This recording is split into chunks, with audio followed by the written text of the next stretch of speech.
नमस्कार। मैं डॉक्टर मनमोहन सेन, सह आचार्य संस्कृत, राजकीय महाविद्यालय बहरोड। आज हम बीए पाठ प्रथम वर्ष के पाठ्यक्रम में निर्धारित नीति शतकम जो काव्य है उसका आगे अध्ययन करेंगे। और आज का श्लोक है, प्रसह्य मणिम उद्धरेत मकर वक्त दर्शनांतरात् समुद्रमपि संतरेत प्रचलत उर्मी मालाकुलम भुजंगमपि कोपितम शीर्षि पुष्पधार्येत न तो प्रतिनिविष्ट मूर्ख जन चित्तम आराधेत। इस श्लोक में आचार्य भर्तृहरि कहते हैं कि दुराग्रही मूर्ख मनुष्य को प्रसन्न करना सर्वथा दुष्कर कार्य है,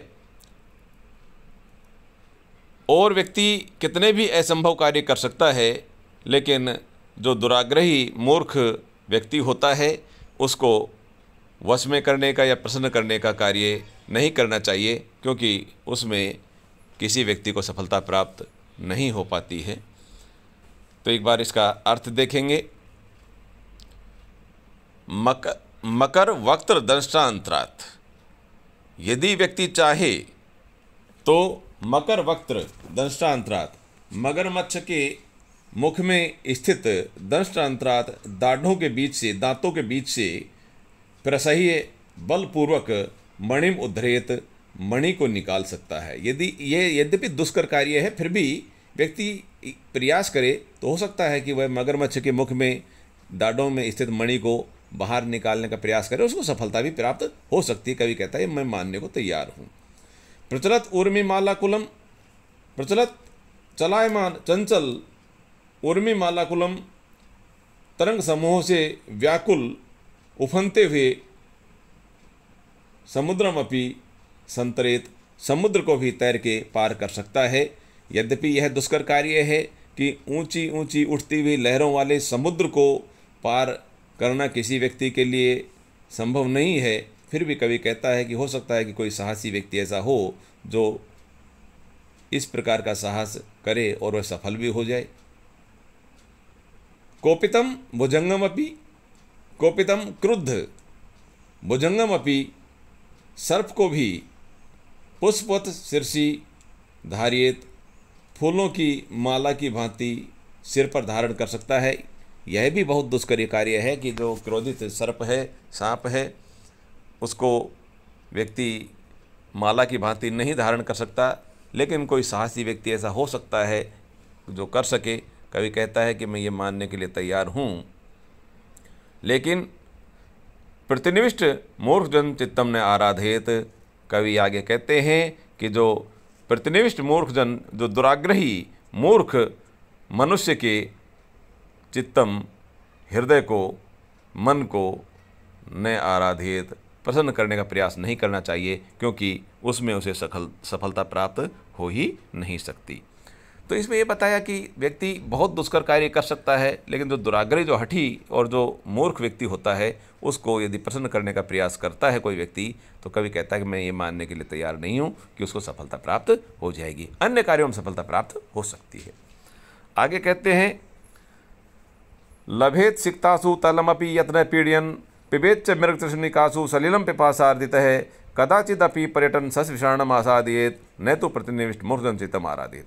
उसी बात को आगे बढ़ाते हुए कहते हैं जो पिछले श्लोक में बतलाई कि जो मूर्ख दुराग्रही मनुष्य होता है उसको प्रसन्न करने का कार्य नहीं करना चाहिए, क्योंकि व्यक्ति को उसमें सफलता प्राप्त नहीं हो पाती है।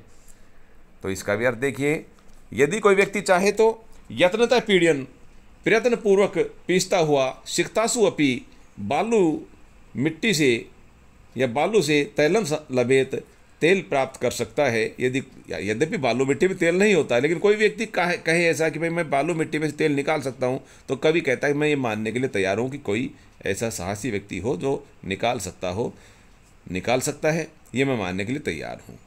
पिपासार्दित है, प्यास से व्याकुल होता हुआ, मृग तृष्णिकासु सलिलम पिबेत, मृग मरीचिका से जल पी सकता है। मृग मरीचिका में जल नहीं होता है, वो एक मिथ्या होता है, भ्रम होता है।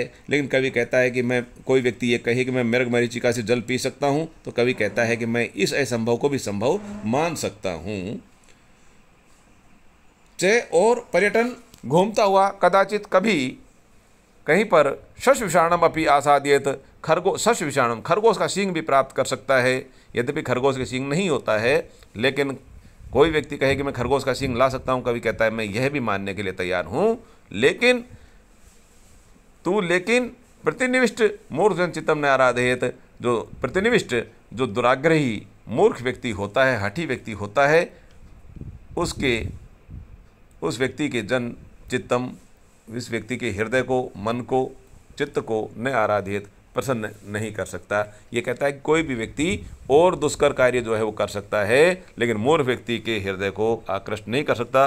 मूर्ख व्यक्ति को प्रसन्न करने का प्रयास नहीं करना चाहिए, उसमें उसको सफलता प्राप्त नहीं हो सकती है।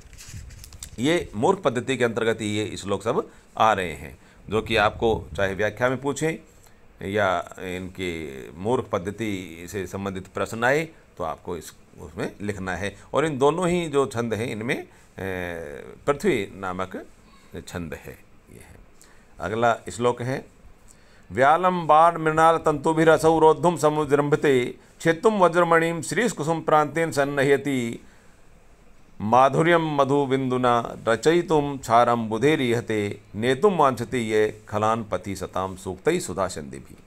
अगले श्लोक में कहते हैं, यह जो व्यक्ति सुधा संधि भी अमृत बरसाने वाले सूक्तियों से, सुंदर वचनों से, सताम पथि नेतुम वांछति, दुर्जनों को सज्जनों के मार्ग पर लाना चाहता है, दुष्टों को सज्जनों के मार्ग पर चलने के लिए प्रेरित करना चाहता है, असौ, वह व्यक्ति उसी प्रकार का दुष्कर कार्य कर रहा है जैसे बाल मृणाल तंतु भी कोमल कमलनाल के रेशों से व्यालम रोद्धुम समुद्रम्भते, व्यालम विशाल हाथी को बांधने का या दुष्ट हाथी को, मदमस्त हाथी को बांधने का प्रयास करता है।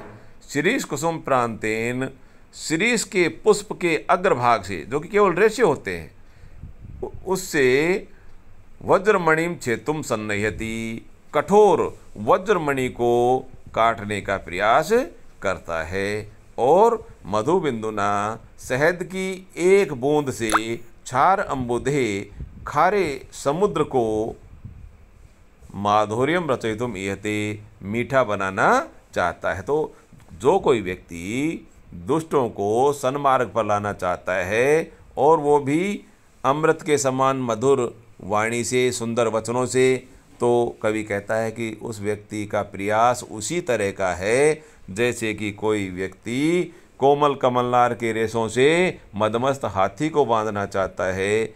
उस व्यक्ति का कार्य उसी प्रकार का है जैसे कोई व्यक्ति शिरीष के पुष्प के अग्रभाग से कठोर वज्रमणि को काटना चाहता है। उस व्यक्ति का प्रयास उसी प्रकार का है जैसे कोई व्यक्ति मधुर जो शहद की बूंद है उससे खारे समुद्र को मीठा बनाना चाहता है। जिस तरह से ये दुष्कर हैं, उसी तरह से जो दुष्ट व्यक्ति है उसको सन्मार्ग पर लाना भी उतना ही कठिन है।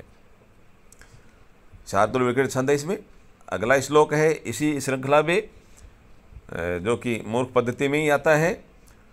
स्वायत्तम एकांत गुणम विधात्रा विनिर्मितम छादनम अज्ञतायाः विशेषतः सर्वविदाम समाजे विभूषणम मौनम है पंडितानाम। मूर्खत्व दोष के निवारण के लिए महाकवि आचार्य भर्तृहरि ने मौन धारण करना सर्वश्रेष्ठ है, यह बतलाया है। जो मूर्ख है उसकी मूर्खता को ढकने का एकमात्र साधन है मौन।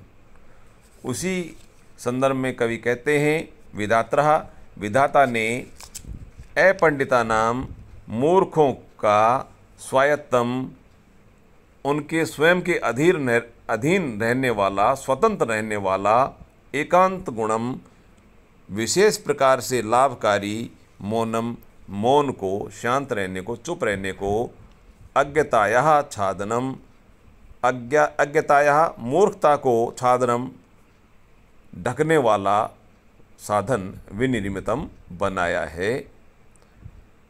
सर्वविदाम समाजे विशेषतः विभूषणम, और जो यह एकमात्र मौन नामक साधन है वह सर्वविदाम समाजे सर्वज्ञ या विशेषज्ञ विद्वज्जनों के समाज में विशेषतः विभूषणम विशेष रूप से आभूषण स्वरूप ही होता है। कहने का तात्पर्य ये हुआ कि व्यक्ति यदि अपनी मूर्खता को छिपाना चाहता है तो उसके पास एकमात्र साधन है और वह साधन है चुप रहना या मौन रहना।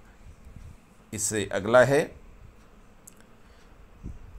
यदा किंचित ज्ञो अहम द्वीपे इव मदान्धः संभवम तदा सर्वज्ञो अस्मीत्यभवत् अवलिप्तम मम मनः यदा किंचित किंचित बुद्धजन सकाशात् अवगतम तदा मूर्खो अस्मीति ज्वर इव मदय में व्यपगत है।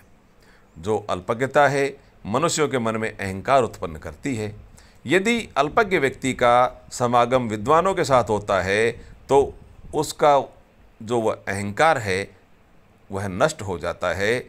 इसी विचार को इस श्लोक के माध्यम से बतलाते हुए कवि कहते हैं यदा अहम किंचित गए, जब मैं कुछ कुछ जानने वाला हुआ, जब मुझे थोड़ा थोड़ा किसी वस्तु का ज्ञान हुआ, तदा द्वीपे इव मदान्धः संभवम, तब मैं हाथी की भांति मद में अंधा हो गया। सर्वज्ञ अस्मि, और मैं तो सब कुछ जानने वाला हूँ। इति मम मनः अवलिप्तम अभवत्, ऐसा सोचते हुए मम मनः मेरा मन अवलिप्तम अभवत् अहंकार से भर गया, अहंकार युक्त हो गया। यदा, और जब बुद्ध जन सकाशात बुद्धिमान लोगों के सानिध्य में किंचित किंचित अवगतम कुछ कुछ ज्ञान प्राप्त किया, थोड़ा थोड़ा ज्ञान प्राप्त किया, तदा तब मूर्खो अस्मीति, मैं तो मूर्ख हूँ, मैं तो कुछ भी नहीं जानता। ऐसा सोचते हुए मैं मदय मेरा जो अहंकार है ज्वर ई व्यपगत है, बुखार की भांति उतर गया, ज्वर के समान नष्ट हो गया। ये इसमें बतलाया गया है। इस श्लोक में शिखरिणी नामक छंद है। धन्यवाद।